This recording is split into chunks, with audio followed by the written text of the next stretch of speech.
What's up, everybody? My name is Demetri Kofinas, and you're listening to Hidden Forces, a podcast that inspires investors, entrepreneurs, and everyday citizens to challenge consensus narratives and to learn how to think critically about the systems of power shaping our world. My guests in this episode are Hal Brands and Michael Beckley, the authors of a recently published book titled Danger Zone, which argues that the conventional wisdom about the long-term strategic threat that China poses to the existing international order is fundamentally wrong, and that if the U.S. is to find itself in a war with the People's Republic, that it will happen much sooner than most people, including the U.S. defense establishment, are prepared for. Michael and Hal's basic thesis is that China is at a perilous moment in its development as a great power, strong enough to violently challenge the existing order, yet increasingly losing confidence that time is on its side. While a new Cold War with China may last decades, both authors believe that the crucial battle that could determine much of what that war will look like may well be determined before the end of this decade. Today's episode is meant to help establish what it would take to win that battle and demonstrate to the leadership in China that attempting to change the status quo in Asia would not only likely result in failure for Beijing, but almost certainly in the catastrophic destruction of the global economy and the permanent political isolation of the Chinese Communist Party. If you want access to the second part of today's conversation, which focuses on actionable steps, war planning scenarios, and thought experiments on how such a war could be waged and won, as well as the transcripts and intelligence reports, which include my takeaways from every episode, as well as my thoughts on what comes next, head over to hiddenforces.io, select the episode that you're interested in, and click on the premium extras, where you can then sign up to one of our premium content tiers. If you have any questions about our Genius tier, which includes access to the Hidden Forces community, Q&A calls with guests, in-person events, and dinners, feel free to send an email to info@hiddenforces.io. And I or someone from our team will get right back to you. And with that, please enjoy this sobering and important conversation with my guests, Hal Brands and Michael Beckley. Michael Beckley and Hal Brands, welcome to Hidden Forces. Thanks for having us. Glad to be here. It's my pleasure having you guys on. So let's, for the listeners' sake, to both not get confused and also to learn a little bit about each of you if they aren't familiar with your work already, let's have you each introduce yourselves. Michael, why don't you go first? Tell us a little bit about your background and what drew you into the field of international relations. Sure. So I'm a professor at Tufts and a non-resident fellow at the American Enterprise Institute. And I've been studying sort of the rise and fall of great powers for a while. My first book did a deep dive on the U.S.-China power balance. In my career, I've mostly been in academia, but I've spent some time in the Defense Department and at various think tanks kind of in and around DC. But, the research I did on sort of the rise and fall of great powers, that led into my interest in this project, which is saying, okay, well, if China is going to fall short and if it's going to encounter headwinds, what does that mean for its foreign policy? And Hal, how about you? So I teach at Johns Hopkins University. I'm a professor in the School of Advanced International Studies in Washington, D.C. Like Mike, I am a fellow at the American Enterprise Institute, and I write a weekly column on international affairs for Bloomberg Opinion. I'm a historian by training, and my work has focused on basically the history of U.S. foreign policy and great power rivalry. I really cut my teeth doing Cold War history. And so that got me interested into parallels between the past and the present. And so a lot of my work these days focuses on how the United States can deal with the China challenge and what history can teach us about that issue. So what led you guys to work together on this book, and where did the idea of the book come about?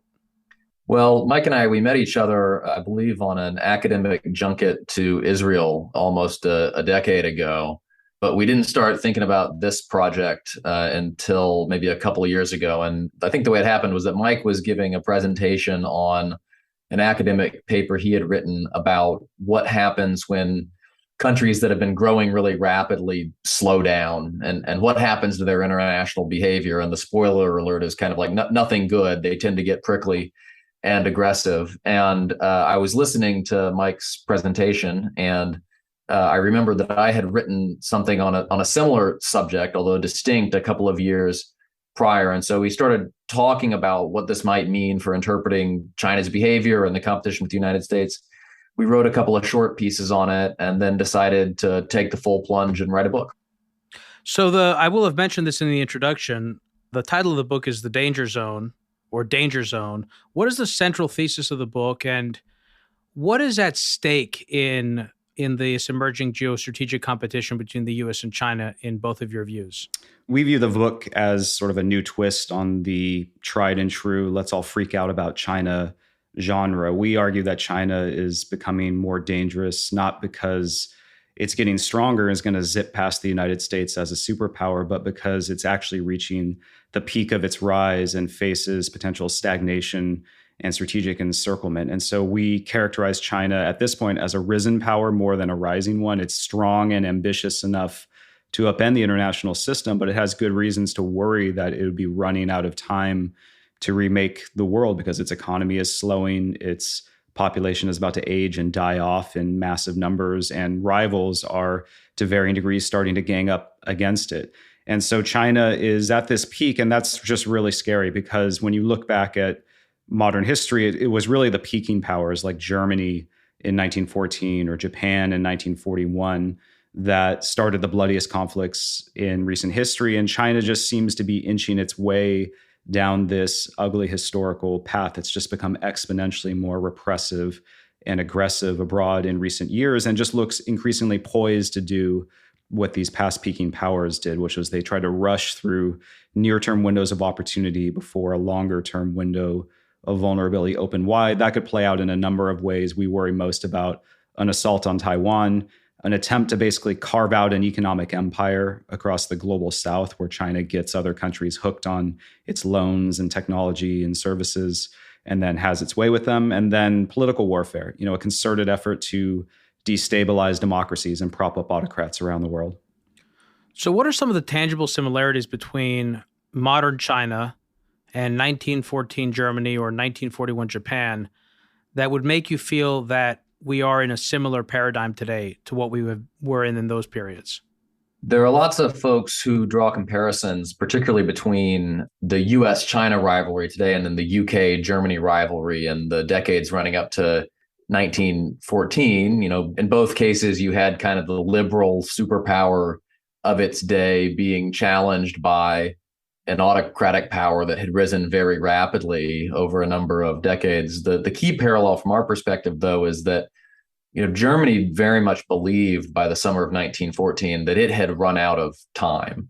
And the reason for that, and this is a common story, is that when countries, revisionist powers in particular, countries that wish the world worked differently than it does today, when they grow rapidly, they start behaving more assertively. They start scaring people around them. And so they tend to provoke a backlash that then starts to look very threatening from the revisionist powers perspective. And so Germany had been throwing its weight around in the Balkans, in Africa, and a variety of other places. And in doing so, it had basically precipitated its own containment, economic and military. And so you had the United Kingdom, France, and Russia that were drawing together in what was known as the Triple Entente. All three countries were also trying to restrict Germany's access to critical resources or other things that it needed to power its growth. And critically, the military balance was starting to turn against Germany. And so the Russians and the French in particular had made major military changes in the couple of years before 1914 that were changing the balance on land to Germany's disfavor. And so by the time you get to the summer of 1914, there's very much a now or never mentality among German leaders. Germany had been talking about carving out this vast Central European empire, achieving world power and grabbing colonies on the global stage.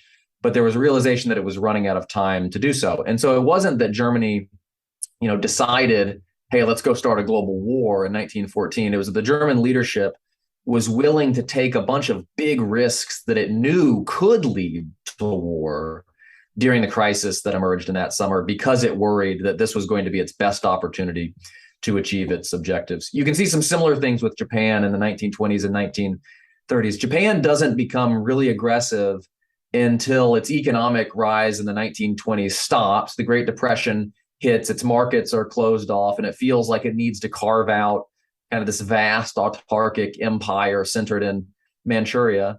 And then once that and its invasion of China start to provoke international resistance, particularly from the United States, Japan decides to run through this window of opportunity that had been created because it had rearmed earlier than its opponents, rather than just sort of sit back and accept decline. And so you have this sort of mix of economic stagnation and strategic encirclement that leads Japanese rulers to take some very rash choices. And those are the parallels we worry about in the China case today.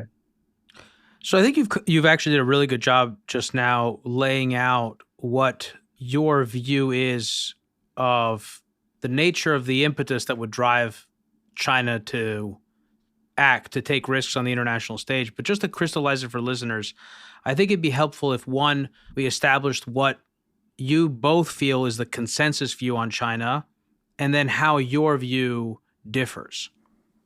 I think I don't know if I would call it a consensus anymore, but the dominant opinion has always been that China is this forever rising power, that it's going to catch up and possibly even overtake the United States as a superpower. It's a peer competitor, and that we're entering a new Cold War that's going to last for decades, and even 100-year marathon, as one very popular book is titled.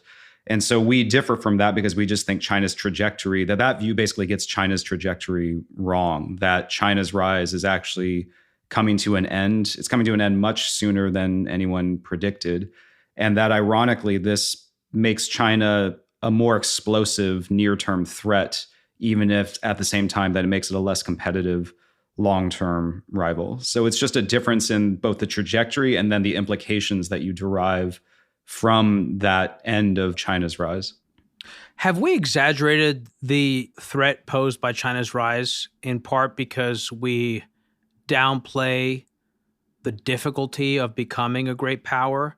So in other words, like, we look at the rise of America as though, or the United States as though we're this inevitable thing, and we discount the moments in its history. The Civil War is a classic example where the entire thing could have gone off the rails.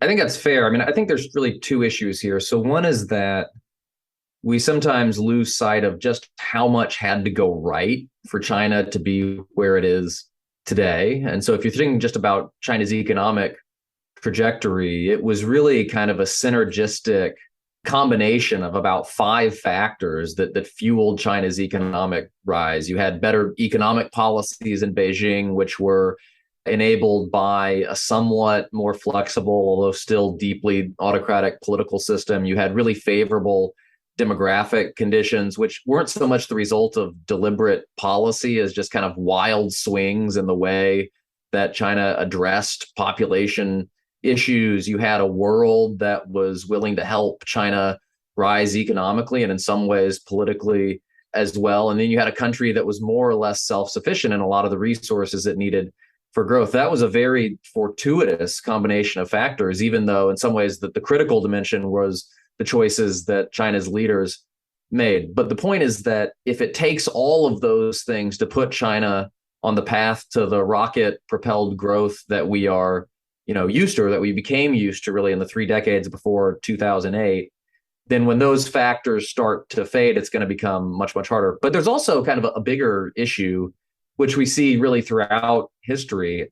And that is that for Americans in particular, it's much easier for us to see the flaws and problems in our own country than it is to see the flaws and problems in other countries, because we are confronted with those flaws and problems in our own country on a day-to-day basis. And so you can see on a day-to-day basis how messy the American political system is and the economic challenges the United States faces and so on and so forth. And just because Americans pay less attention to what's happening in other countries, there is sometimes a tendency to lose sight of how severe the challenges that a country like China faces are.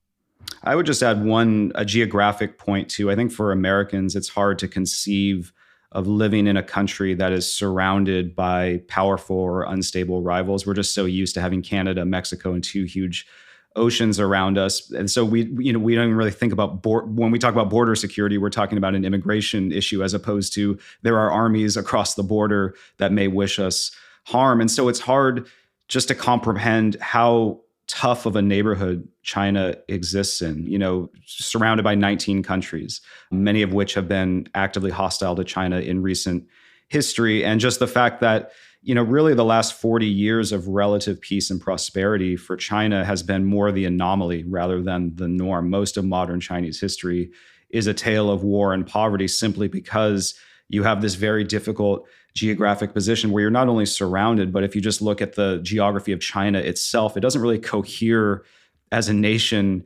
naturally because you have the North China Plain in the northeast. You have these kind of rolling highlands that make it very difficult to access from the interior and the southeast. And it's actually easier for foreign merchants to come in through the ports than it is historically for Beijing to come down from the northern of the interior. And then you have this vast western region that includes some of the highest mountains in the world, big desert. And so China has only been unified through essentially authoritarian, brutal, repressive governance. It's just really hard to rule in a country like China. I think Americans discount that. And so they can assume that China will breeze and continue to rise similar to a way that the United States did, but they discount the higher degree of difficulty that China faces simply because of where it's located. Yeah, one of the things I wrote down when Hal was talking, Hal, you said that a lot had to go right for China. And I think about how many things can go wrong for countries like the US or Argentina, which have so many natural advantages. And I mean, Argentina is a classic example because it's been a basket case for so long, and yet it's still a coherent country. That's not something that would work in China to maintain a coherent geographical nation state. You touched on geography a little bit, Michael. I think Hal mentioned demographics a bit. What would you say are the biggest challenge that the leadership in Beijing is going to have a difficult time managing long-term if they want to, let's say, fulfill the ambitions that we in Western countries, through all the literature that we read, believe that they want to achieve? And maybe that would also be a good segue into a conversation about what that is, because I think we oftentimes hear people talk about what China wants. And I think I sometimes probably do that myself, and I cringe when I do it because it's such a superficial way of talking about such a complex subject. But what are the biggest challenges that you guys think stand in the way of the leadership's desire to achieve the objectives that they want to achieve, and what are those objectives? Well, maybe it's useful for me to kind of tackle the what are the objectives question first, just because we've mentioned it a couple of times, but it's maybe worth stating explicitly. And we tend to think that China's really after four things. And when we say China, and it's worth keeping in mind that what we are describing is a state that is run by the Chinese Communist Party. And that's important because the first of China's four goals is to maintain the CCP's iron grip on power. This is at the center of every decision that the government makes. They make no bones about it. They're very explicit about it. There's no separation between the destiny of the CCP and the destiny of the Chinese nation. And so that's goal one: do what is necessary to maintain the current political system with the CCP in charge. Goal two would be kind of make China whole again. And so, as Mike mentioned, in the CCP's narrative, China was victimized over the space of 100 plus years, and there were parts of it that were ripped away when it was weak and divided. And so one of Xi Jinping's objectives, and it's not just Xi Jinping, it's the objective of the Chinese state and the rulers who come before him, is to basically put, what you might think of as greater China back together. And that includes Taiwan, it includes Hong Kong, it includes most of the South China Sea and most of the East China Sea, it includes big parts of disputed territory with India and so on and so forth. And that kind of bleeds into the third goal, which is regional primacy in Asia. This isn't unusual. When big, powerful countries rise, they typically like to dominate their surroundings. The United States did that in the Caribbean in the late 19th century. Other powers have tried to do similar things. And China would like to have an Asian order in which its preferences are respected. Interlopers like the United States are kicked to the sidelines, and countries in the region really have no choice but to defer to Beijing's wishes on critical questions. This isn't saying that China wants to conquer the entire region or anything like that, but it would like a much greater degree of deference in the region than it enjoys today. And then the fourth thing is sort of, global leadership, or perhaps global primacy. I think there was a debate about this for a long, long time. Was China going to be satisfied with being the biggest power in Asia, or did it also want to be the biggest power in the world? I think, the Chinese government itself is not making a lot of bones about this these days. It's increasingly clear that, when they talk about China's national rejuvenation and goals reaching out to 2049, 2050, that includes a future in which China is the world's most powerful country. It's certainly able to block and veto decisions it doesn't like on the global stage, and may perhaps have aims that are significantly bigger than that. And so that's kind of a 4-part summary of what we think China wants in the world. I would add one quick thing. I mean, I think China, the Chinese Communist Party should really be called the Chinese Nationalist Party. I mean, communism was one mechanism they used to try to make China strong again. But this goes back to the 19th century, where you had that century of humiliation, and you had Chinese leaders and scholars really developing this idea of we need a rich nation and a strong army. We need to make China powerful again. And early communist leaders like Mao worshipped people like Sun Yat-sen, the first president of China, because he was a nationalist, and then basically developed this apparatus and adopt communist methods as one way to maybe try to achieve those ends. But just to get to your second question about what are the major headwinds here, I'm going to cheat a little bit because I don't think there's one thing. I think it's sort of kind of the flip side of what Hal talked about earlier, the synergistic combination of those tailwinds that used to propel China's rise all becoming headwinds at the same time. If China only had one of these problems, it might be solvable, but it's really the devastating combination. So for starters, China is running out of resources. Half its water and farmland, almost all of its exploitable oil are just gone. And so now China is the largest importer of food and energy. It's suffering severe water scarcity. Beijing has about as much water per capita as Saudi Arabia does. And this is both an economic and a strategic problem. Economically, resource scarcity drives up the price of raw materials. And so each unit of GDP growth is now 3 times more expensive for China to produce than it was even just in the 2000s. And China now is chronically and critically dependent on, it imports 80% of its oil, right? It's the largest food importer, 80% of its high-end computer chips, medical devices, et cetera. And so that gives adversaries a sort of pulse point they could potentially squeeze in a conflict. Adding to that, obviously, is the demographic problem. The baby boom generation in China is now retiring, and it's up to a tiny one-child generation to basically pick up the slack. And the numbers, even in the short term, are really bad. We highlight that China's going to lose roughly 70 million working age adults and gain 130 million senior citizens just over the next 10 to 15 years. And so, China used to have 10 to 15 workers to support every retiree. That's going to collapse to 2 workers available to support every retiree by the 2030s. It's going to be a fiscal problem, but it's also just going to sap the productivity of the workforce. And then dealing with those problems, I think, is going to be more difficult because Chinese governance has really slid. I mean, China is now, I think it's safe to say, ruled by a dictator who consistently sacrifices economic efficiency for political power. The zero COVID lockdowns are an obvious manifestation of that. And then finally, that welcoming world in the go-go, like globalizing 1990s, or even in the latter part of the Cold War, where the US had been recruiting China as a quasi-ally, that is no longer so welcoming. You have the United States and other wealthy democracies starting to gang up on China and reduce its easy access to markets and technology and capital. So China, just faces thousands more trade and investment barriers today than it did even a few years ago. And all of these headwinds are getting worse, and they're combining, because something like the resource scarcity suddenly becomes a severe problem if you're worried that your adversaries are going to become more protectionist or even possibly use it in a military contingency to try to cut you off from things that you are now horribly dependent on the rest of the world for.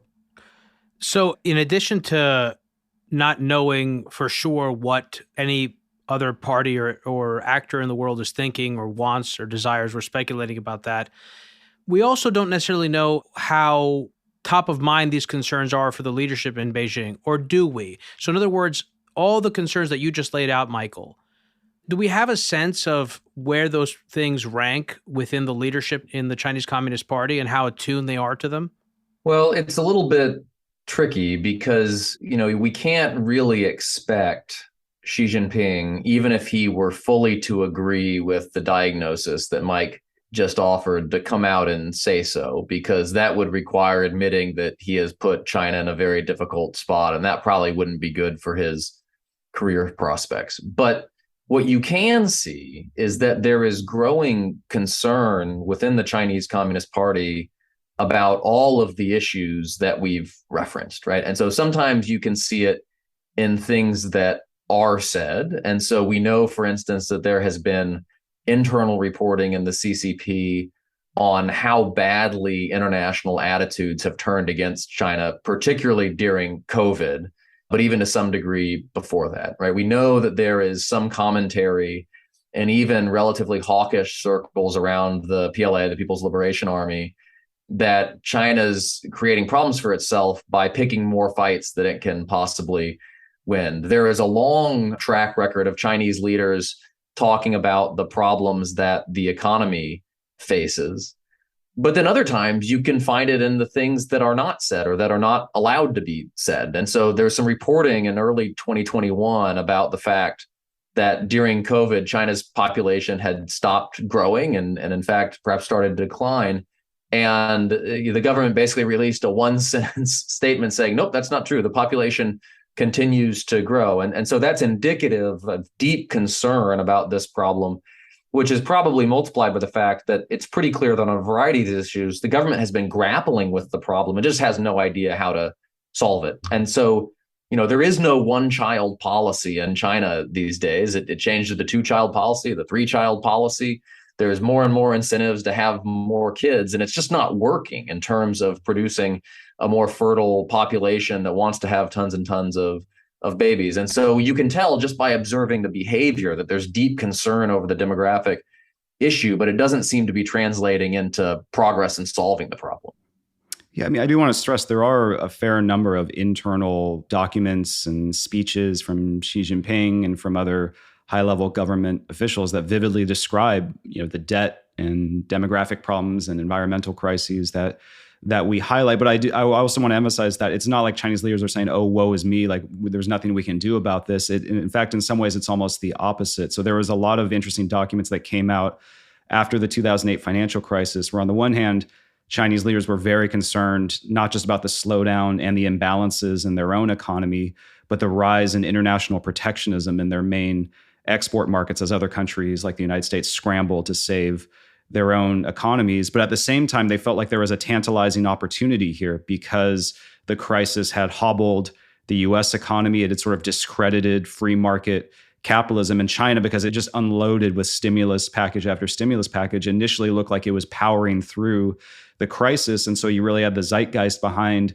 China's state capitalist system, and it just looked like a more attractive long-term partner. And so the Chinese, and I mean, this is in the documents, they are talking about how they have this historic opportunity, that things are changing on the international scene. And while they have these problems and need to be vigilant about them at home, they have a new opportunity to really shift the international system in a way that in the long term will be more favorable to China. So that means opening up new markets abroad where China will be the main player and doesn't have to play second fiddle to the incumbent advantage that the US and Japanese and European firms already had. It meant this huge set of industrial policies to leapfrog ahead in emerging industries and using the advantage that a Chinese authoritarian system has to mobilize resources to get ahead of other leading nations and therefore, reap all those first mover profits and power that go along with it. And so it was the combination of this sense of confidence that they have these geopolitical tools to really reshape the international system,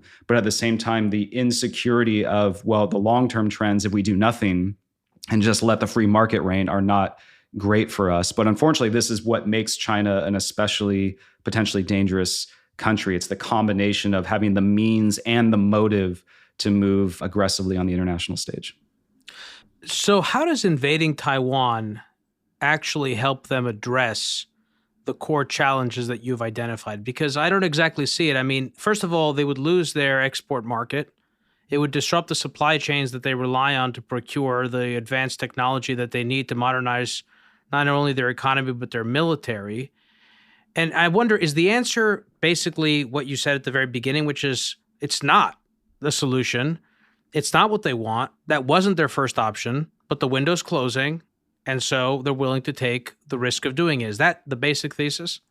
Well, yeah. I mean, look, I think you could make the same point about Germany and Japan, right? And so, behaving as Germany did during the July crisis didn't turn out particularly well for Germany. Attacking Pearl Harbor didn't turn out particularly well for Japan. And so what you see is that countries in this position become willing to take much bigger risks to achieve their objectives. And in a lot of cases, those risks don't actually pay off, but they do have devastating consequences for the world. And so it's possible that if China invaded Taiwan, it would be a disaster for China, it would be a disaster for Taiwan, it would be a disaster for the United States, and it would be a disaster for the world. It doesn't necessarily result in a better situation for China on the other side. It's possible that even if China successfully invaded Taiwan, it might end up in a rougher neighborhood after that. And so if one consequence of China invading Taiwan is Japan turns the final screws on its nuclear weapons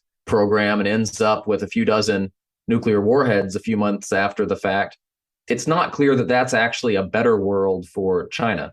But I think the question is there a story that Xi Jinping can tell himself about how taking Taiwan would ease the strategic predicament in which China finds itself? And the answer to that clearly is yes. And so the strategic predicament that China faces is that it's facing more and more efforts at, we don't call it containment, but that's what it is, by the United States and other allies and partners in the Western Pacific. You have countries that are beefing up defense spending up and down the first island chain. Japan and the United States are cooperating more closely on how they might respond to Chinese aggression. You have groups like AUKUS and the Quad springing up and so on and so forth. And the reason that attacking Taiwan might appeal, aside from the historical legacies, aside from the issues of nationalism and the belief that Taiwan really is a part of the Chinese nation, is that it gives you an opportunity to punch a big hole in the middle of this sort of containment barrier that the United States and other countries have been throwing up against China. And so Taiwan is really situated in the middle of what's often referred to as the first island chain. If China can take it and incorporate it into its defense posture, then it can push its capabilities farther out into the Western Pacific. It becomes much harder for the United States to, for instance, sustain its alliances with the Philippines and Japan, because those countries become much harder to defend if China decides to use coercion. It becomes much harder for the U.S. to maintain positions in the East China Sea and South China Sea. It could rupture U.S. alliances in other ways if it's perceived that the United States simply stood aside as China took Taiwan. And so Xi Jinping can tell himself a story where taking Taiwan is not simply good for the legitimacy of the CCP. It's not simply good in terms of reunifying the Chinese nation. It's also good in terms of resetting the geopolitical chessboard in East Asia in a way that helps China escape this containment ring that's been drawn around it. Now, China would, of course, prefer to do that without using force. And I think this is what you were getting at in your question. And for a long time, the theory was that you could basically buy your way to unification with Taiwan. You would create deeper economic ties, open up political dialogue with Taiwan, and basically kind of pull Taiwan into your gravitational pull in a way that it would not escape. The problem is that Taiwan now has no interest in unification with China because the Taiwanese population has seen what's happened to Hong Kong. They don't particularly want to be part of this increasingly neo-totalitarian polity in China. And Taiwan and other countries are strengthening their ability to push back militarily against Chinese coercion or aggression. And so the question then becomes, well, what do you have left? And what you may have left is a military window of opportunity in the second part of this decade that becomes increasingly attractive as other avenues fall by the wayside. What's interesting is when you compare the case of Ukraine, Russia's invasion of Ukraine, and China's invasion of Taiwan, because from what I understand, the view is that Putin expected to not meet very much resistance and that he would be able to install a puppet regime in Kiev pretty quickly and overtake the country. And it seems that he was willing to do that because he perceived weakness on the side of NATO and the United States. In the case of China and Taiwan, as you just said, it appears that Beijing understands that the leadership in Taiwan is in no way interested in being dominated. And so if they were to move on Taiwan, it wouldn't just be because they perceived, first of all, whatever weakness that they would have perceived before Russia's invasion of Ukraine has been diminished, number one, on the part of their adversaries or the coalition that would defend Taiwan. And number two, they wouldn't think it's as easy to go in as the Russians have. Now, the Chinese, I think, have been making, from all the evidence I've seen, this has been a much longer thought out objective, and they've done much more to prepare for this eventuality. First of all, do you think that there's anything that's happened? I mean, the prosecution of the war in Ukraine and the challenges that the Russians have encountered, is there any evidence that this may have changed the calculus in Beijing around Taiwan? And how soon do you think, if not, or if yes, regardless, how soon do you think that we could see China move on Taiwan? And what would that look like? What would constitute a war against Taiwan?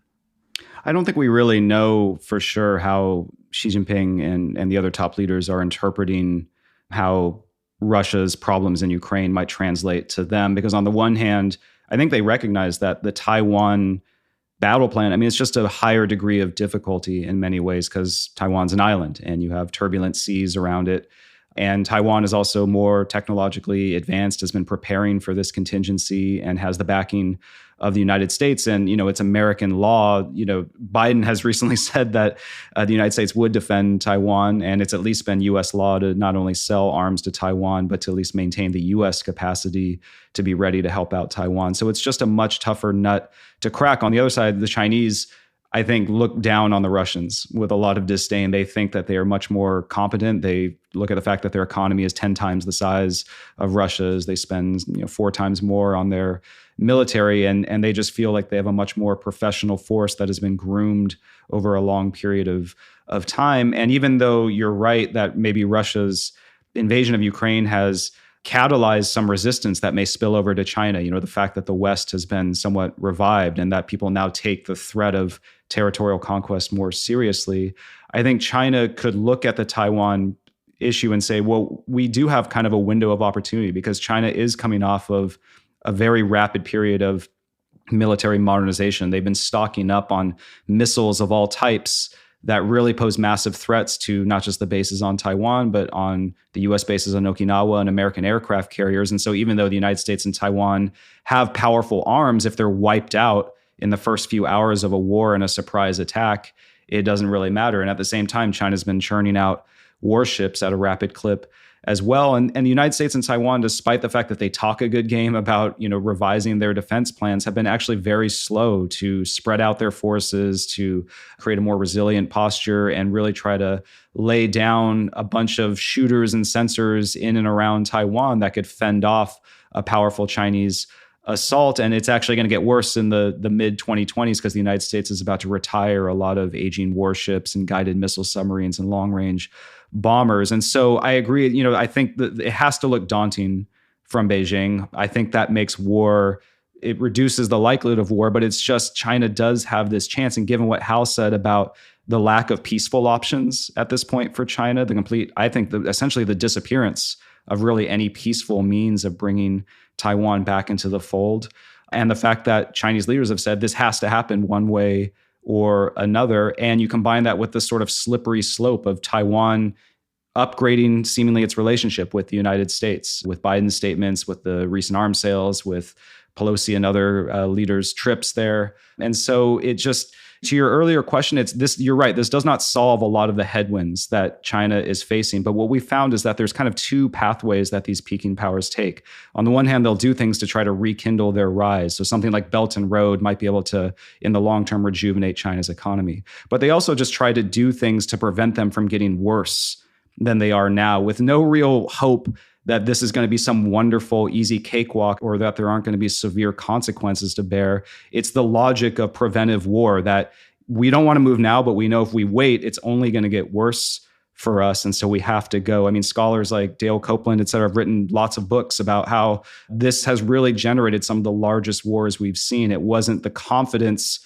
in a quick military victory that really triggered the problem. It was this entrenched belief that if you don't strike now, it's only going to get worse for you. We've even seen that in China's history. I mean, why does China take on the United States in the Korean War, despite the fact that it's a fledgling, impoverished country, and the United States is at, the peak of its power and has nuclear weapons? Well, Mao calculated that things would only get worse. I just maybe add one thing. I mean, it's easy enough to spin out kind of a narrative about why China must look at Ukraine and say, like, man, that was a bad idea. We shouldn't invade Taiwan, right? And so, like, yeah, U.S. intelligence did a great job in sniffing out the invasion of Ukraine. Yes, Ukraine shows how difficult conquest is and against a committed opponent and so on and so forth.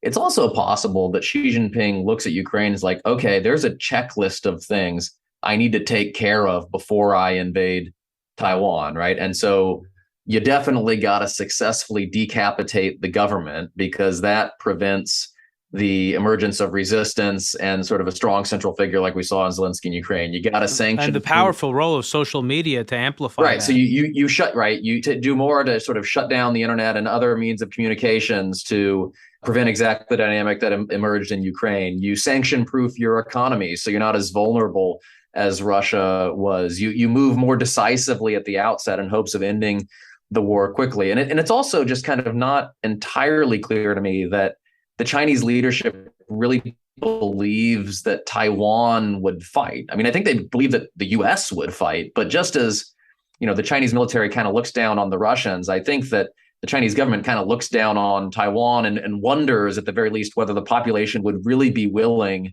to undergo all the horrors that the Ukrainian population has undergone in order to preserve their independence, or their de facto sovereignty, I guess would be a better way of putting it. And so it's not 100% clear that the lessons that Xi takes away from Ukraine would actually be go slow, right? It could be a very different set of lessons. So in the lead up to the invasion of Ukraine, there was a sense in which the leadership in Ukraine, and I guess a general attitude of the population, was that the threat was being exaggerated by the West and that Russia really wasn't going to invade. Is there a similar kind of passivity in Taiwan, or is there a greater sense of urgency among the population and the leadership around this issue? Well, maybe I'll just say one quick thing, and then I know Mike wants to get in. The more we learn about Ukraine, I think the more it becomes clear that the Ukrainian government was taking the warnings a bit more seriously than it appeared in public. But Zelensky in particular was worried that if he put Ukraine on a war footing, it would tank the economy and give Putin much of what he wanted without firing a shot. So there's a little bit of complexity there. But the second point I'd make is that this is where, Ukraine actually does have a constructive effect, in the sense that now that we've seen that we should take authoritarian leaders seriously when they say this thing isn't a country and it has to be reunited with, the motherland and so on and so forth, we should probably take them seriously. And so the fact that we've seen it in Ukraine is tragic, but it probably also promotes a degree of greater seriousness and preparing for the problem. Michael? Yeah, I mean, to follow up, I think the Taiwanese people, I think, are more obviously aware for the one reason, given just what Hal said, but it's just, is the awareness and is the sense of urgency equal to the challenge and the threat that is faced? And there I have my doubts. So like on the one hand, we're reading recently that private organizations within Taiwan are trying to teach people basic first aid or basic how to use a gun or just wilderness survival kind of things in sort of preparation for a potential conflict. But the fact that this is coming from the private sector as opposed to a government initiative to really psychologically and materially prepare the population for what could be a horrific war of conquest, that gulf is really where the problem is. And I can understand why, in democracy like Taiwan, it must be just very hard for a politician to campaign on the platform of, hey, there's a very high likelihood of this war happening, and our strategy is going to be to get into a defensive crouch and absorb a ton of punishment from the Chinese, and our territory is going to be turned into bloodlands, as opposed to, hey, let's buy some more F-16s and we can take the fight to the enemy and we have nothing to worry about because we're technologically more advanced. And by the by, the United States is going to bail us out if things get really bad. I mean, that's just an easier message for people to digest. And so it just creates this disjuncture of, a rising threat where the urgency is just not keeping pace with the nature of the challenge. Well, what you're describing is what we all do, right? I mean, the U.S. has done this with China as well. It took a very long time for the U.S. to recognize it recognized it, I guess, but it was acknowledged under the surface or on a subconscious level, and we just kind of wished and hoped that it would go away and just maintain the status quo, continue to try to integrate economically and hope for the best, because confronting the reality is so ugly and nightmare inspiring, which, we're kind of living through that today. Now with the Russians, we continue to be on this escalatory path, and a war with China, from everything that I've ever been able to read and understand from all the people I've spoken with, would be like way worse and could get out of control in ways that, we can't even imagine. You mentioned the lockdown earlier, guys, and I don't know that I have ever gotten a satisfactory answer as to why this continues to be a thing. And I certainly don't understand how it benefits the economy and the long-term objectives of the leadership in Beijing, and how it would even benefit their preparedness for a war with Taiwan. So walk me through that exactly. First of all, what's the logic there, and how does it strengthen or weaken them? It's a very good question, and it's perplexing. I think there's some obviously legitimate health concerns just because you have little natural immunity, we think, in the population, and Chinese vaccines have been ineffective against new variants, and China's unwilling to turn to Western vaccines for national pride and self-sufficiency reasons. But I really suspect the main reason... Can I interrupt there? I'm sorry. I want to actually ask you about that, Michael, because I want to clarify something. Why would they care? What's the reason for caring if the virus burns through their population and creates herd immunity, or whatever you want to call it, for this particular virus?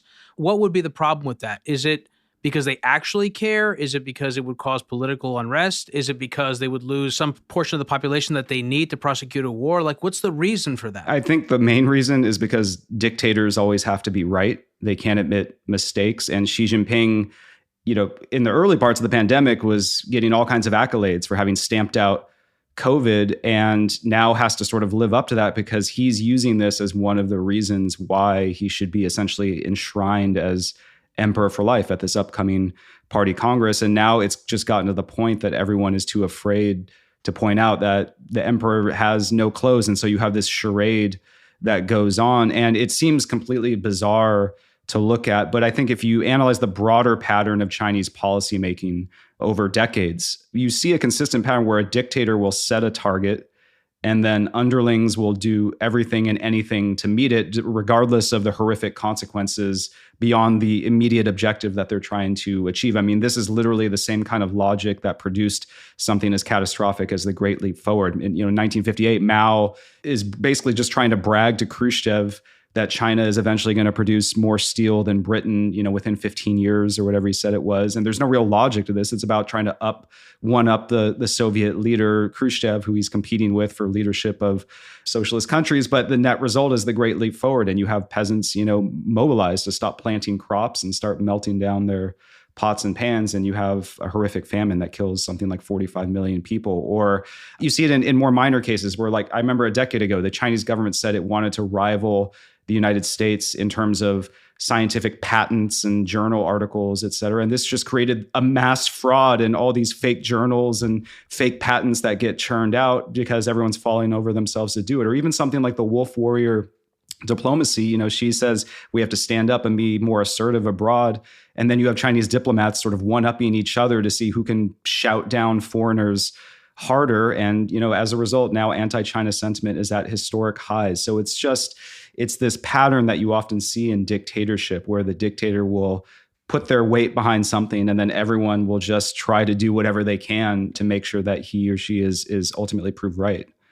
By the way, this is an indication of the fact that the system is broken, right? And in the sense that the Chinese political system after Mao died was retooled to try to prevent a lot of this stuff from happening, right? So this is when you get the turn towards something closer to collective rule. This is when you get the institution of real term limits, right? This is when you get a more institution of meritocratic incentives in the bureaucracy and among the CCP elite. And the system was never anything but authoritarian. but it was meant to create a system that was more responsive and less likely to kind of veer off a cliff in the way it had under Mao Zedong. Now Xi Jinping has very skillfully consolidated and centralized power in a way that we haven't seen in China since Mao, but in doing so, he has stripped away a lot of the guardrails that were put in place after 1976. So I asked you guys a question earlier on in the conversation, but I don't actually think I got an answer to it, which is, when do you think this is going to happen? First of all, can you ascribe some fuzzy likelihood to whether it happens at all? Whether, in other words, China moves kinetically to take over Taiwan? And if so, when do you think is the most likely date? Because you did have a date and a thought experiment in the opening chapter of your book, which was the 2024 election. So I'm just curious to understand how you guys think about this, like the conversations that you have between each other.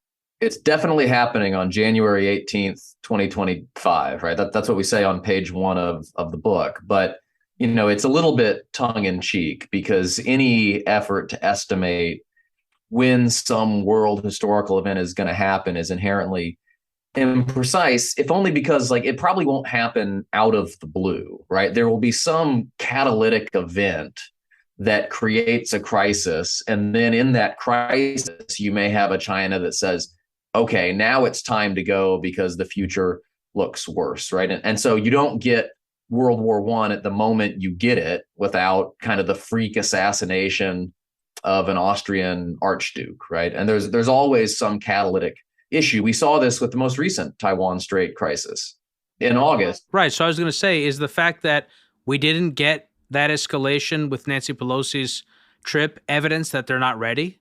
I think they're probably not quite ready. I think they would like another few years. When the Chinese talk about various military milestones, various reforms that they want to complete, the date that is set for the one that we think is most relevant to an invasion of Taiwan is 2027. The military situation is going to look a little bit better for China 5 years from now than it does today. They probably want to practice some of the operations and concepts that they would use in an invasion. And this most recent crisis gave them an opportunity to do some of that. And there will also be other triggers. So you mentioned the 2024 elections, and these are the 2024 elections in Taiwan, right? And so what has happened over the past 2 kind of electoral cycles in Taiwan is that you have had the more kind of hawkish, you could call it, party, pro-independence party, the DPP, really succeeding very nicely at the expense of the KMT, which had looked to be ascendant prior to about 2015, 2016. And so if you get an electoral outcome in 2024 where you have another DPP administration running Taiwan and the KMT gets hurt pretty bad, well, maybe that's interpreted as proof in Beijing that kind of the peaceful road to unification is closed, and now you've got these pro-independence cowboys running Taiwan for term after term after term. So that could be a potential trigger. But the other point really the thing that's really important to keep in mind is that this isn't just a question of what China thinks and does. It's a question of what other people think and do as well. And so the United States, Taiwan, Japan, other countries can do things that will make it more or less likely that this sort of assault will occur, right? There are things that we can do that would make it look less likely, for instance, that an invasion would succeed. And presumably that has some impact on Xi Jinping's calculus. There are things we could also do that could make it seem more urgent for Xi Jinping to use force to achieve his aims. And so that can cut in the other direction. And so it's hard to give you kind of like a percentage chance of this happening. I think the argument we're making, though, is that there is a much higher likelihood of it happening if events continue on the current path than we ought to be comfortable with. So I want to talk about what those things are that we can do to make it less likely. And I'm going to move that part of our conversation onto the premium feed, guys. For anyone who is new to the program, Hidden Forces is listener supported. We don't accept advertisers or commercial sponsors. The entire show is funded from top to bottom by listeners like you. If you want access to the second part of today's conversation with Michael and Hal, as well as the episode transcripts and intelligence reports, head over to hiddenforces.io/subscribe and check out our episode library, where you can also become a premium subscriber today. Guys, stick around. We're going to move the rest of our conversation onto the premium feed. For more information about this week's episode, or if you want easy access to related programming, visit our website at hiddenforces.io and subscribe to our free email list.